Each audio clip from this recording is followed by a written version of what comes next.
بسم اللہ الرحمن الرحیم۔ میرے محترم بھائیوں اور دوستوں، پیر شمس تبریزی رحمہ اللہ جو حضرت مولانا جلال الدین رومی رحمہ اللہ کے شیخ تھے، اپنے زمانے کے بہت بڑے اولیاء اللہ میں ان کا شمار ہوتا تھا۔ بڑے صاحب کرامت بزرگ تھے۔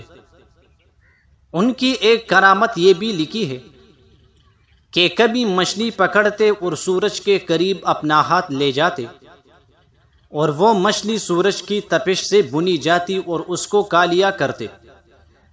اتنے بڑے صاحب کرامت بزرگ، لیکن ان کی پوری زندگی اس طرح گزری کہ وہ تو اللہ اللہ کرتے رہتے، اور لوگ جو ان کو بزرگ مانتے تھے وہ اس لیے ان کے پاس آتے تھے کہ حضرت ہمارے لیے دعا کر دیجئے، فلاں مقدمہ چل رہا ہے، تجارت ٹپ ہو گئی ہے، وغیرہ وغیرہ۔ یعنی صرف دنیا کے لیے آتے۔ حتیٰ کہ حضرت کی آخری عمر کا زمانہ آ گیا۔ ایک دن بیٹھ کر آہ کرنے لگے اور کہنے لگے، اے اللہ، میرے سینے میں تیرے عشق و محبت کی جو آگ بھڑک رہی ہے، کوئی بندہ اسے لینے آج تک میرے پاس آیا نہیں۔ ایک عجیب جذبے کے ساتھ تڑپ کر کہا، اے اللہ، میرے دنیا سے جانے کا وقت شاید قریب آ رہا ہے۔ اس سے قبل کہ میں دنیا سے جاؤں، کسی ایک کو تو میں تیری یہ محبت دے کر جاؤں، اس کا کوئی انتظام فرما۔ اللہ نے اس کی دعا قبول کی۔ اس کے بعد ایک مرتبہ وہ دریائے دجلہ کے کنارے پر ٹہلتے ہوئے جا رہے تھے۔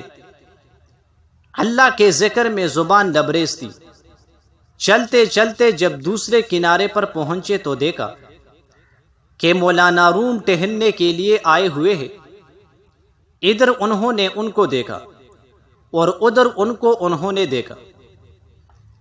دل میں یہ کہا کہ اگر یہ بندہ مجھے مل جائے تو اس بندے کے دل میں اللہ کی محبت کی آگ منتقل کر دوں۔ اللہ نے فوراً دعا قبول کی۔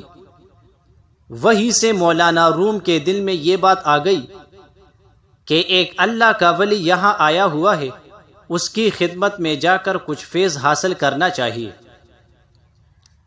انہوں نے دوسرے کنارے سے اس کنارے آ کر پیر حضرت شمس تبریز کے ہاتھ پر بیعت کی، اور مولانا روم کی طبیعت اس وقت بدلنی شروع ہو گئی۔ مولانا روم رحمہ اللہ اس زمانے کے بہت بڑے عالم تھے، اور وہ اس زمانے کے بادشاہ کے نواسے تھے۔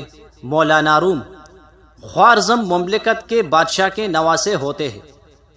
جب وہ باہر نکلتے تھے تو اس کے ساتھ ایک لشکر ہوتا تھا، بڑی شان و شوکت کے ساتھ سوار ہو کر نکلتے تھے۔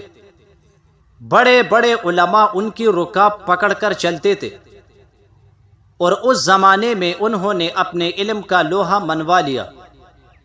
ہزاروں مناظرے و مباحثے کیے، بڑی بڑی تقریریں کیے۔ علم کی دنیا میں ان کا نام ایک روشن ستارہ کے مانند مانا جاتا تھا۔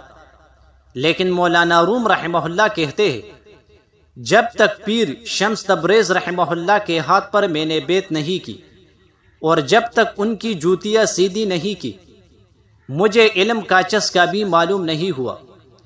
آج مجھے معلوم ہوا کہ علم کیا ہوتا ہے۔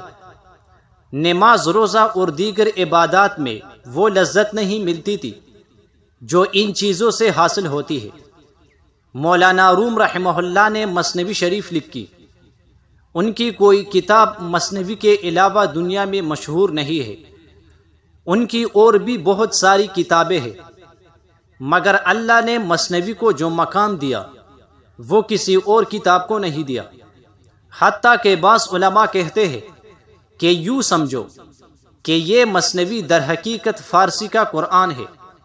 قرآن کے تمام علوم و اسرار، معرف و دقائق کو اس کے اندر کول کول کر بیان کر دیا ہے۔ اتنا عظیم علم جو اللہ نے اس کو دیا، یہ دراصل شمس تبریزی رحمہ اللہ کی برکت تھی۔ جزاک اللہ۔